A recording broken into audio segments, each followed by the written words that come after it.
If you're a chronically online individual like I am, then you've probably seen people discussing Curry Barker's Obsession and Kane Barson's Backrooms at length.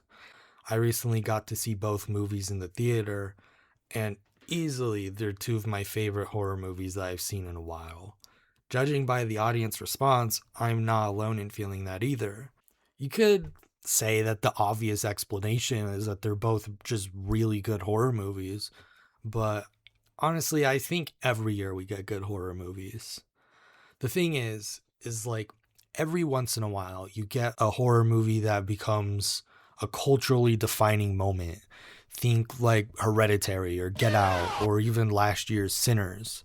I really think Obsession and Backrooms are on that same level. Not necessarily because they're reinventing the genre, but because they have a deep understanding of the culture and what is scaring people right now. I'd argue that at their core, both movies are about loneliness. More specifically, they're about the ways we trap ourselves inside loneliness. These movies have a lot in common. Not only did they come out around the same time, but they're both feature length debuts from these young filmmakers who built audiences on YouTube. They're both very technically impressive, deeply atmospheric, and confident in their storytelling. And they also have really awesome soundtracks, by the way. They were both really fun to watch in the theater, especially Backrooms because I was zooted off some edibles when I watched that one. And the audience was a little bit vocal, and it was just a really fun time in the theater. The Backrooms takes the internet concept of the Backrooms and it transforms it into something surprisingly emotional and human. It could have easily been a lazy cash grab like the Five Nights at Freddy's movie or the Slender Man movie, but instead it's a genuinely captivating character study. Meanwhile, Obsession might be one of the most uncomfortable depictions of romantic fixation ever in a movie. It never lets the audience hide from just how destructive the protagonist Bear's behavior becomes, even if we understand where that behavior comes from. I think both Obsession and Backrooms work so well because they transform loneliness and isolation into something tangible, something you can see and hear and experience. In Backrooms, the protagonist Clark is recently divorced and living inside his empty furniture store. We see scenes of him watching TV while laying in a display bed. We see scenes of him drinking alone. Instead of processing his emotions, he retreats inward, obsessively replaying the collapse of his marriage and searching for answers that don't exist. His therapist, Mary, calls him out very early in the film. The Backrooms become a physical manifestation of the mental prison that Clark created for himself. It's a place where he can relive the same regrets and memories over and over, a place where moving forward literally becomes impossible. The more time Clark spends in the Backrooms, the less connected he becomes to the real world, until his isolation completely consumes him. Literally. If you've seen the movie, you'll know what I mean by that. I think the Backrooms is actually a really good metaphor for depression because even though depression isn't a physical place, it's a place where your mind goes and you feel stuck in it. You relive the same things over and over and over. Bear from Obsession is on the total other end of the spectrum. He isn't alone. In fact, he has friends and he gets invited to parties. He has people who genuinely care about him. There's even a girl he works with who is attracted to him. The tragedy is that he just can't see any of it until it's too late.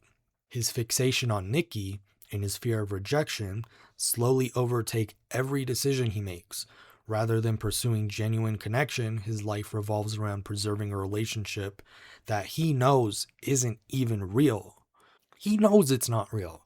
In trying to avoid loneliness and rejection at all costs, he creates it for himself. And it has catastrophic consequences not just for him and Nikki, but for the entire friend group. If we're being honest, we've probably seen a lot of both of these characters in ourselves or in people close to us. I think part of the reason these films resonated with me so deeply is because I see a lot of myself in Bear and Clark. I've definitely had moments in my life where I acted like Bear. Not necessarily in the same extreme way, but in the sense that I placed too much importance on a single relationship. I convinced myself that one person might somehow solve my loneliness. I became so focused on one specific connection that I ignored all of the other things going on in my life that I needed to tend to. But if I'm being honest, Clark is the character that I relate to most.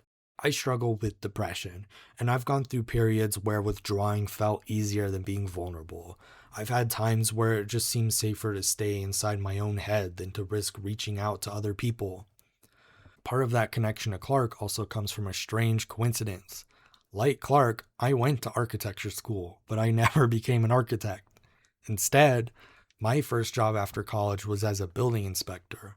I spent my days walking through every square inch of empty schools, prisons, office buildings, warehouses, taking pictures, making notes, drawing floor plans.